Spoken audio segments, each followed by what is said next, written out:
மாமா கால் கேக்குதா என்ன? எப்ப பாரு இந்த போனையே பார்த்துட்டு இருக்கீங்களே, என்னையில எப்பதான் பார்க்க போறீங்க? உன்னை பார்க்க முடியாம தாண்டி போனை பார்த்துக்கிட்டு இருக்கேன். கேக்கல, கொஞ்சம் சத்தமா சொல்லுங்க.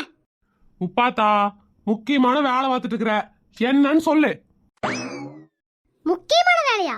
ஏனுங்க மாமா, ரீல்ஸ் பார்க்கறதெல்லாம் முக்கியமான வேலையில வந்துச்சா? என்னடி பண்ற பிரச்சனை? மாமா நேத்து கல்யாணத்துக்கு போனோம்ல, அது என்ன மாமா அவ்வளவு நகை போட்டு வரானுங்க?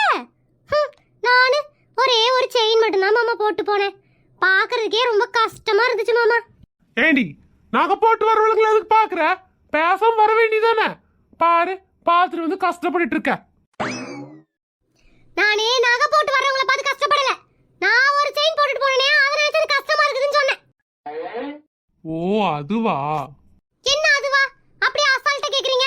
அவ கல்யாணத்துக்கு கலர் கலரா பட்டு புடவை என்ன, நகை நெட் என்ன, அவளுங்க வந்து கார்ல வந்து இறங்குறதும், அவளுங்க செயலா நடக்கிறதும், இதெல்லாம் பார்த்துட்டு வந்து என் மனசுக்கு தாங்கல தெரியுமா?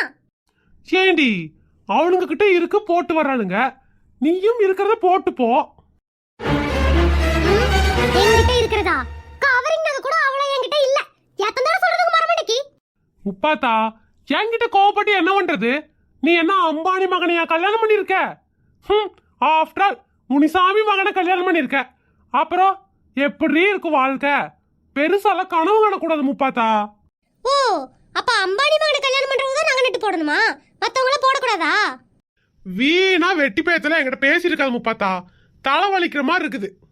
டீ போடணுமா? டீ போடுறதுக்கு தான நான் வர வாங்கி வந்திருக்கேன். சின்ன முப்பாத்தா புது நம்பர்ல இருந்து கால் வருது, எடுத்து பேசுங்க. உங்க ஆபீஸ்ல இருந்தா கூப்பிடுவாங்க, வேற யார் கூப்பிட போறா? என்னவா இருக்கும்? சரி அட்டன் பண்ணுவோம். ஹலோ, யார் வேணும்? யோ இது 10 நம்பர் வீடா? யார் மாமா இது? உங்ககிட்ட இவ்வளவு திமிரா பேசுறா? உங்க வீட்டு சொந்தக்காரங்களா இருப்பாங்களோ? ஏன்னா உங்க குடும்பத்தை தவிர வேற யாரும் என்கிட்ட இவ்வளவு திமிரெல்லாம் பேச மாட்டாங்க. இந்த நக்கலுக்கு ஒரு குறைச்சலே இல்ல. ஏப்பா உனக்கெல்லாம் ஃபோன் பண்ணி எப்படி பேசணும்னு தெரியாதா? யாரும் சொல்லி கொடுக்கலையா? முதல்ல ஃபோன் எடுத்தோம்னா ஹலோ எப்படி இருக்கீங்க, யார் பேசுறீங்க, இதெல்லாம் கேட்கணும். அதுக்கப்புறம் தான் மேட்ருக்கே வரணும். அதை விட்டுட்டு என்னென்னவோ பேசுற. ஃபோன் எடுத்து பேச தெரியாதவனுக்கெல்லாம் ஒரு ஃபோனு பார்த்தா மாமன் சரியா பேசுனா? உங்களுக்கு சொல்லியே தந்துங்க மாமா, நீங்க நல்லா பேசுவீங்களாக்கோ? ஆமா ஆமா, உன்ற மூஞ்சிக்கெல்லாம் மரியாதை ஒண்ணுதான் கேடு.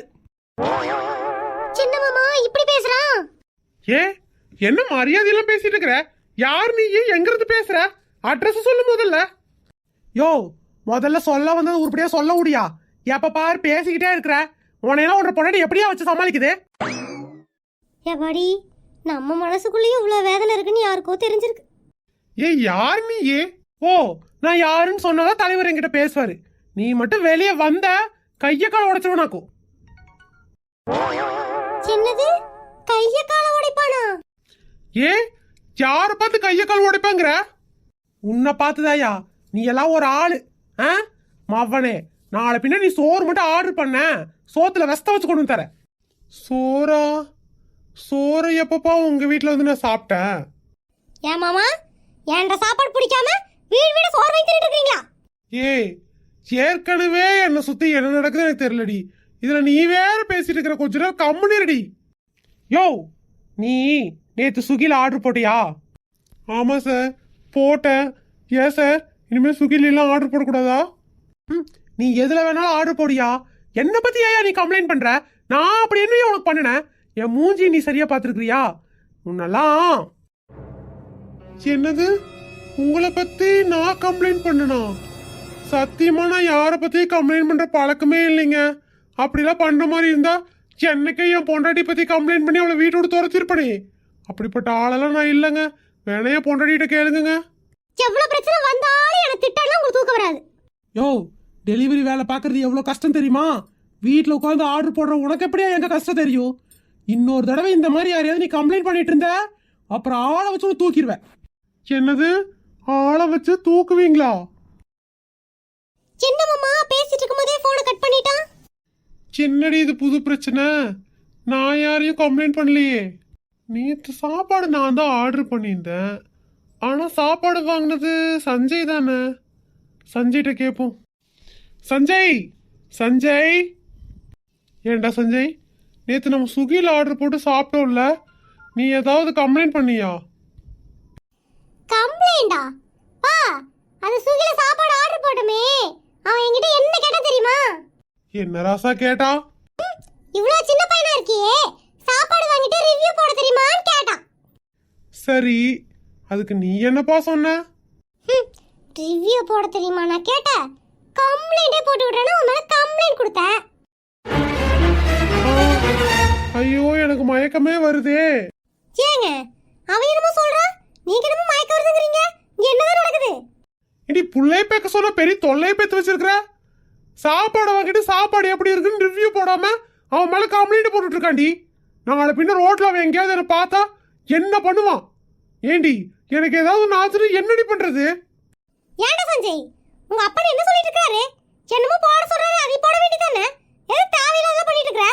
ஐயோ, படிக்காதவகிட்ட மாட்டிட்டு நான் படுற பாடு இருக்கே. ஏண்டா, உங்க அம்மா வாயை வச்சுட்டு கம்முன்னு இல்லாத மாதிரி நீயும் வாயை வச்சுட்டு கம்முன்னு இருக்க மாட்டியாடா? தேவையில்லாம கம்ப்ளைண்ட் போடுற, அதை போடுற, இதை போடுறேன்னு அந்த ஆளோட கிட்ட பிரச்சனை இழுத்து விட்டுருக்குற. அவன் வேற வெளியே வந்தா காலை உடைப்பா கையை உடைப்பான்னு மிரட்டான். உன்னை எல்லாம் வச்சுட்டு நான் என்ன பண்றது தெரியல. யாரா இருக்கும்? அந்த சுகிக்கார வீடு தேடியே வந்துட்டானா? அடிச்சு உண்மையாலுமே கையை காலை உடைச்சிருவானோ? யாரது? இருங்க வர. ஏ முப்பத்தம் நில்லடி. அட, என்ன நீங்க சொல்றீங்க? யாரோ வந்திருக்காங்க, போய் கதவை திறப்போ. அம்மா, அது வேற யாரும் இல்ல, பக்கத்து வீட்டு லதா ஆண்டி. என்னது, பக்கத்து வீட்டில் அதான் ஆண்டியா? நான் போற கதை திறக்கிறதுக்கு? இப்ப கதவை திறக்கிறதுக்கு நீங்க போனீங்கன்னா சுகிக்காரன் வந்து கையை காலை உடைக்க மாட்டான், நானே உடைப்பேன். ஆக மொத்தத்துல எல்லாத்தோட டார்கெட்டும் என் கையும் காலும் இல்ல. ஐயோ, என்ன சொல்ல விடுங்க. நீ என்னடா சொல்ல போற? பக்கத்து வீட்டுல அதான் ஆண்டி இருக்காங்கல்ல, அவங்க பையன் கிட்ட பிரச்சனை பண்ணிட்டே இருந்தா, அதான் காம்பஸ் எடுத்து அவன் குண்டிலே குத்திட்டேன். சின்னடா சொல்ற? ஆமா, ஓவரா பேசினா வாயிலே குத்தலாம் நினைச்சேன். சரி, வாயில குத்துனா ரத்தம் தான் வரும், குண்டில குத்தி பார்க்கலாம்னு குத்துனேன். ஏமா, குண்டில குத்துனா ரத்தம் வராதா? ஐயோ ஐயோ, ஏன்டா அறிவு கட்டவனே, காம்பஸ் எடுத்து யாராவது அங்க குத்துவாங்களாடா? இப்ப அவங்க அம்மாக்காரி வந்து நம்மள குத்த போறாடா. சரி, என்னவோ, நம்ம பக்கத்து வீட்டு ஆண்டி வேற, சண்டை போட்டுக்காம பிரச்சனையை சுமூகமா பேசி முடிங்க. நான் போய் டிவி பார்க்கறேன். என்னது, டிவி பார்க்க போறியா? பிரச்சனைன்னு சொல்லிட்டு நீ வாட்டிக்கு டிவி பார்க்க போறேன்னு போற? ஐயோ அப்பா, நீங்க தான் சொல்லுவீங்கல்ல, பெரியவங்க பிரச்சனை பண்ணும்போது சின்னவங்க குறுக்க வரக்கூடாதுன்னு. அதான் நான் ஓரமா டிவி பார்க்க போயிடுறேன். பிரச்சனை நீங்களே பேசி முடிங்க. மாமா, இப்போ என்ன மாமா பண்றது? என்ன பண்ணுவ? வழக்கம் போல நீ மாட்டி விட்டுட்டு நீயே எஸ்கேப் ஆயிருவ. போ, இப்பதான் உனக்கு அடுப்படியில பால் பொங்கும், சாப்பாடு ரெடி ஆகும். போய் அந்த வேலையை பாரு. மாமா, நீங்க ரொம்ப நல்லவர் மாமா. நீங்க போய் பிரச்சனை பேசி முடிங்க, நான் உங்களுக்கு சூடா டீ போட்டு எடுத்து வந்துடுறேன். சரியா? பிரச்சனைன்னு அம்மா மகனும் எப்படி ஓடுறாங்க பாரு. பிரச்சனையில என்ன மாட்டி விடுறதே இவங்க வழக்கமா வச்சுட்டு இருக்காங்க. அட இருங்க, வர்ற. அடி கொடுக்கறதுக்கு எவ்வளவு அவசரப்படுறாங்க.